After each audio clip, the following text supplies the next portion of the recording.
DSC అన్నారు, ఇప్పుడు 10 నెలలు అయిపోయింది. మెగా డిఎస్సీ అన్నారు, 16,000 ఉద్యోగాలు అన్నారు. ఎక్కడుంది? ఏమని అడిగితే వచ్చే నెల ఫీజు రీంబర్స్మెంట్ ఎందుకు ఇవ్వట్లేదు? ఏమనంటే గత ప్రభుత్వం బకాయిలు అంటారు. చెప్పమండి, గత ప్రభుత్వం బకాయిలు ఎక్కడో మీ అందరికీ ఈ టీవీలు సాక్షిగా మీ అందరికీ ప్రశ్నిస్తున్నాను.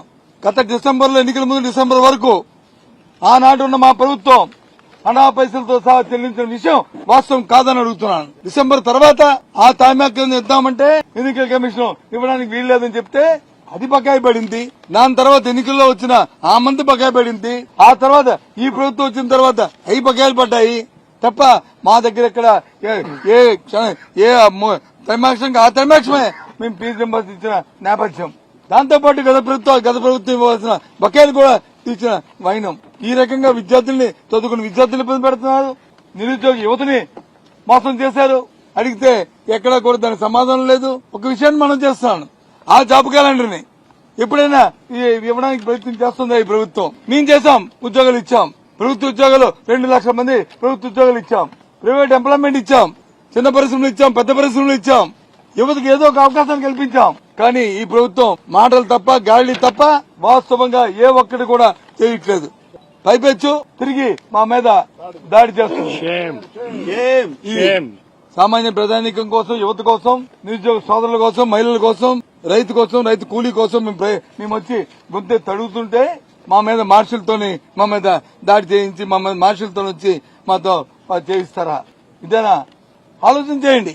గత ప్రభుత్వంలో సభలో చేసిన తెలుగుదేశం పార్టీ చేసిన గందరగోళం గాని, వాళ్ళ అప్రజాస్వామికమైన చర్యలు గాని ఈ కాలంలో చట్టాన్ని చేతితో తీసుకోకుండా చట్ట ప్రకారం రాజ్యాంగబద్దంగా ప్రజల పక్షాన్ని పోరాడుతున్న మా అందరినీ ఈ రకంగా ఆలోచించి అందుకే ప్రజలతో నేరుగా మీ ద్వారా మాట్లాడదామని మీ దగ్గరికి వచ్చాం. ప్రభుత్వ విధానాలను పూర్తిగా ఖండిస్తున్నాం. ప్రభుత్వాన్ని డిమాండ్ చేస్తున్నాం. ఎప్పటి నుంచి మీరు నిరుద్యోగ వృత్తి ఇస్తారు? ఏ రోజు నుంచి ఇస్తారు? ఎప్పుడు ప్రకటిస్తారు జాబ్ క్యాలెండర్ని? ఎప్పుడు ఇస్తారు ఫీజు రీంబర్స్మెంట్? చెప్పమని అడుగుతున్నాం. ప్రభుత్వం చెప్పాలి. చూస్తున్న ప్రభుత్వం అయితే తేదీలు ప్రకటించండి. ఏ తేదీ ప్రకటించండి. ఓ పక్క డిఎస్సీ లేదు.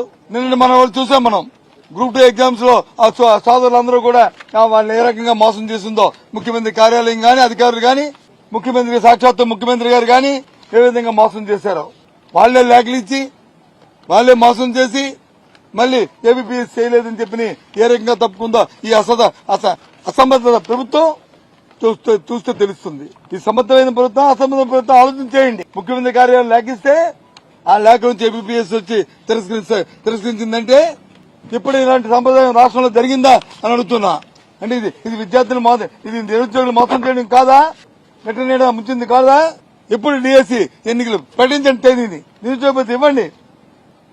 అలాగే ఫీజు రింబర్స్ ఇవ్వాలని మేము డిమాండ్ చేస్తున్నాం. మీ ద్వారా డిమాండ్ చేస్తున్నాం. అందుకే ఇవాళ రాష్ట్ర వ్యాప్తంగా కూడా అన్ని కలెక్టర్ కార్యాలయాల్లోనూ పెద్ద ఎత్తున వైసీపీ పార్టీ శ్రేణులు, ప్రజలు, యువత తల్లిదండ్రులు, వాళ్ళ తల్లిదండ్రులు, నిరుద్యోగులు, విద్యార్థులు అందరూ కలిసి ఇవాళ కలెక్టర్కి వాళ్ళందరం కలిసి మరి విజ్ఞాపత్రాలు ఇవ్వడం ద్వారా కలెక్టర్ ద్వారా రాష్ట్ర ప్రభుత్వాన్ని ఇవాళ డిమాండ్ చేయడం కూడా జరిగింది.